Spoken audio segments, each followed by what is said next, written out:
I am Anil Kumar. Welcome to my YouTube channel and the website Global Math Institute. We are taking up few questions based on trigonometric identities. Here are 10 questions. I'm calling it level 1. Since we will understand how do we use the quotient identity, the Pythagorean trigonometric identity, and the reciprocal identity to prove these. In case you want to learn from me, you can always send an email on the address given globalmathinstitute@gmail.com. You can always pause the video, answer these questions, and then look into my suggestions. While I prove these identities in this particular video, I'm going to teach you basics also. So for a great foundation, it will be very helpful. Let's begin with the very first one, which is based on ratios of tan, sine, and cosine. As you can see, the expression here is tan x cos x equals to sine x. So, since we want sine x, tan x should be written as ratio of sine and cosine. So that is known as the quotient identity, correct?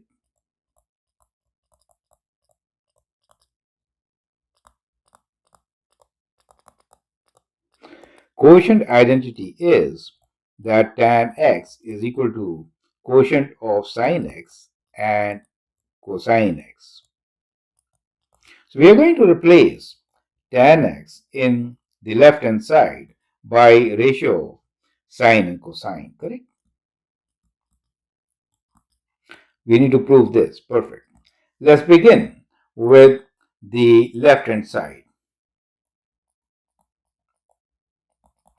Left hand side is more complicated. It can be simplified to get the right hand side. That is the reason. So writing tan x as quotient of sine and cosine in just two statements, we can prove this identity, right? So cos x and cos x cancel and we get sine x, which is equal to right hand side. I would like to emphasize that this is an identity which works on its own domain. So the domain has some restrictions. Can you tell me what are the restrictions in this particular case? Well, clearly the denominator cannot be 0, right? So we cannot have odd multiples of 90 degrees, right? So where x is not equal to, let's say, x is already a number, however, it is not equal to odd multiples of pi by 2. If you're working in degrees, then be 90 degrees is pi by 2, right? So in the first example, I'm giving you the restriction. However, will not give you restrictions in the coming examples. So let's now take up the second identity, which is 1 plus sine x times 1 minus sine x equals to cos square x. Let's begin with the left hand side, which is given to us as 1 plus sine x times 1 minus sine x. So you know what is a plus b times a minus b equals to? Well, clearly it is a squared minus b squared. So in the left hand side, it is like a plus b times a minus b. I could write this as equal to 1 minus sine square x. It is not good to write 1 square, right? Now, so we get left hand side as 1 minus sine square x. And you know, 1 minus sine square x is indeed equal to cos square x, right? Which is the right hand side. So once again, we used an identity to show it.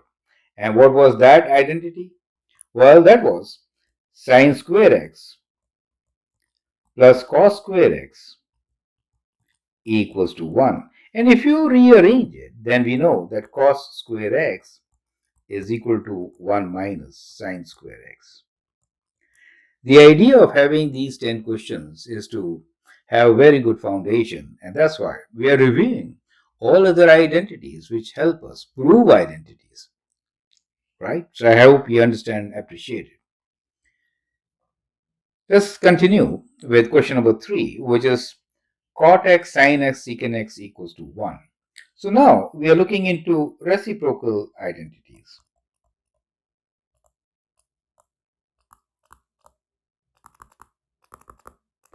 Again, let us start with the left hand side, right? Because that is more complicated. You could simplify it, which is given to us as cotangent x times sin x times secant x. Now, what is cotangent? It is the ratio of cos over sine. Sin x will maintain. Secant is 1 over cosecant x. And clearly, you can now cancel whatever is common in numerator and denominator. Once you do that, you're left with what? Well, you get your result, right? Which is equal to 1, which is the right hand side. You see that. I would like you to write the restrictions in this place, right? Sin x and cos x both are in the denominator, right? So in this case, the restriction will be that x is not equal to n pi by 2, right? Because both sin x and cos x cannot be 0, right? So n belongs to integers. We write like this, correct? You get the idea? So n times pi by 2 or n times 90 degrees, right? So that becomes the restriction. Let's move forward. Take up the next identity, which is secant x into 1 plus cos x equals to 1 plus secant x, right? Here also, we are going to use the reciprocal identities. I would like you to pause the video, answer the question, and then look into my suggestions, right? As such, if you want to learn from me, you can always send an email on the address given. Perfect. So let's continue with the left hand side, and in this case, we have secant x times 1 plus cos x. Since we want secant x on the right hand side also, we can just distribute and open the bracket. So we can rewrite this as secant x plus secant x times cos x. As you know, secant x is 1 over cos x, and therefore it will cancel and we'll get 1, right? And therefore we'll prove the identity. Let me rewrite as 1 over cos x for secant x as a reminder that it is a reciprocal identity, right? Cos x and cos x cancel, and what we get is secant x plus 1, which is equal to the right hand side. Perfect. Next question here is 1 plus cos x over secant x plus 1 is equal to cos x. This is slightly difficult working with fractions, right? Okay. We'll again write down secant x as a reciprocal of cos x, correct? And then simplify. You can do this on the right hand side and prove the identity. So right hand side is 1 plus cos x over secant x plus 1. We'll rewrite this as 1 plus cos x over 1 over cos x plus 1, correct? Now you can take common denominator of cos x. And what do you get? You get 1 plus cos x over cos x. You see that? So we took cos x as a common denominator, right? Now, this is as good as writing 1 plus cos x, right, times cos x over 1 plus cos x, correct? So as you can see, 1 plus cos x cancels and we are left with cos x. So which is the right hand side? Make sense? So that is how you're going to do it. So we are always midway and not an issue here, right? Now slightly difficult questions for you. Question number 6. Tan x plus sin x divided by cos x plus 1 is sin x times secant x. Okay, let's begin with the left hand side. It looks more complicated, correct? We're given tan x plus sin x divided by cos x plus 1.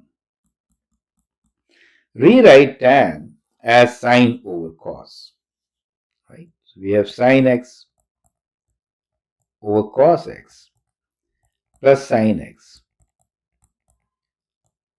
over cos x plus 1, correct? So we can take cos x as a common denominator and write the numerator as sin x plus sin x cos x. Make sense? Where cos x is the common denominator in the numerator. Kind of similar to what we did earlier, right?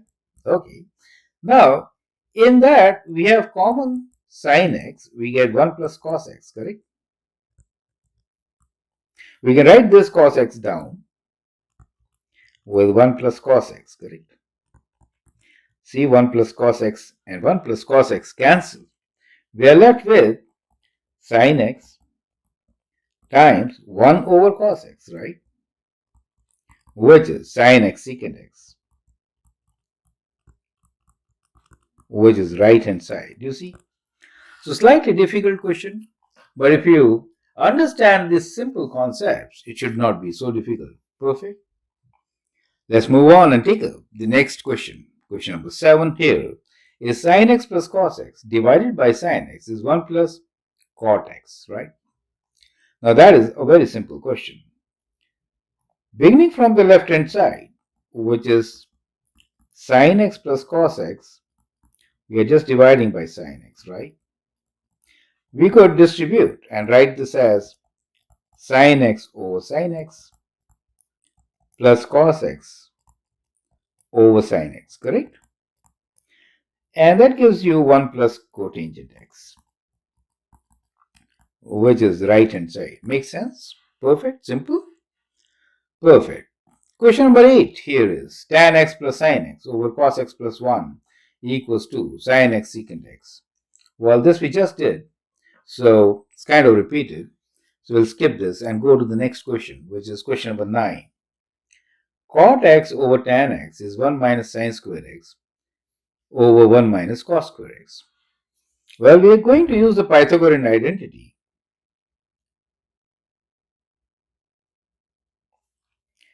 which in this case is something like this. Sin square x plus cos square x equals to 1. It can be rearranged and we can write sin square x equals to 1 minus cos square x, correct? And we can also write cos square x as 1 minus sin square x. So I hope that helps. Now, we will start with right hand side since this is more complicated. 1 minus sin square x over 1 minus cos square x. Numerator 1 minus sin square x is cos square x, correct?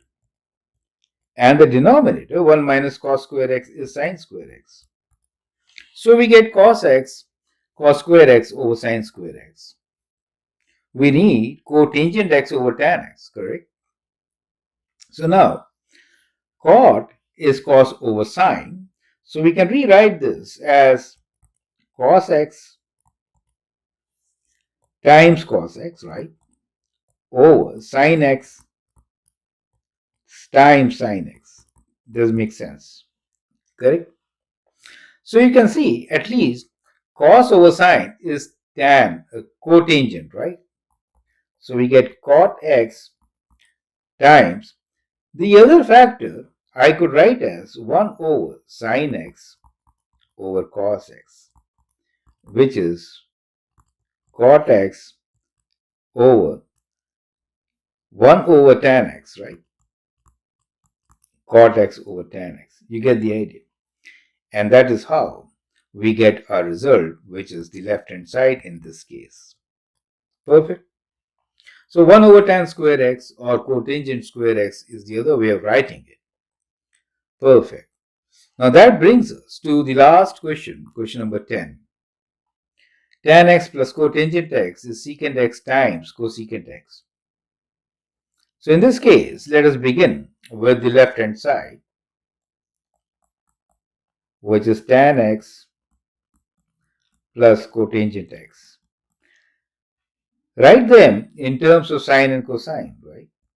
So we get sine x over cos x plus cos x over sine x. Take common denominator and cross multiply.